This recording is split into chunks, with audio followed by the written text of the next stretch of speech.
What is going on, yo? Nakapasok na nga pala sa NBA Finals ang OKC Thunder. Mukhang bad matchup ito para sa Timberwolves.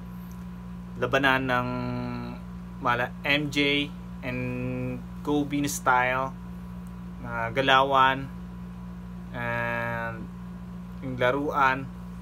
Pero mukhang si SJ ang pinakamalapit kina Kobe and MJ. Kasi nga dahil sa mid-range game niya, ganito mag-torture sina MJ and Kobe dati sa mga opponents nila. Pero medyo exage lang yung kay SGA kasi nga and controversial din at the same time dahil nga sa mga foul baiting niya. Kay Ant-Man naman, medyo kinapos lang, kinulang.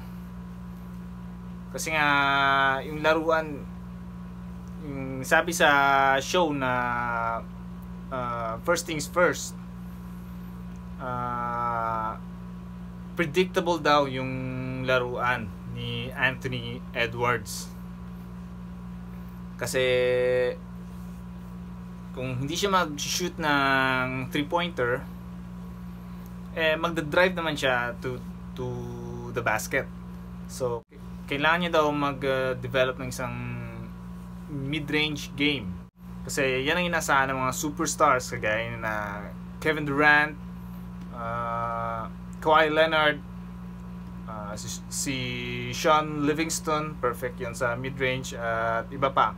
Pagdating sa mga clutch situations, na kinakailangan talaga ng isang basket dahil sa higpit ng depensa.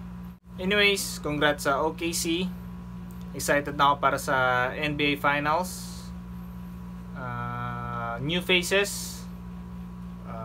May pit talagang depensa ng mga batang ito. Exciting talaga ang NBA ngayon. So, abangan natin yan. Ciao!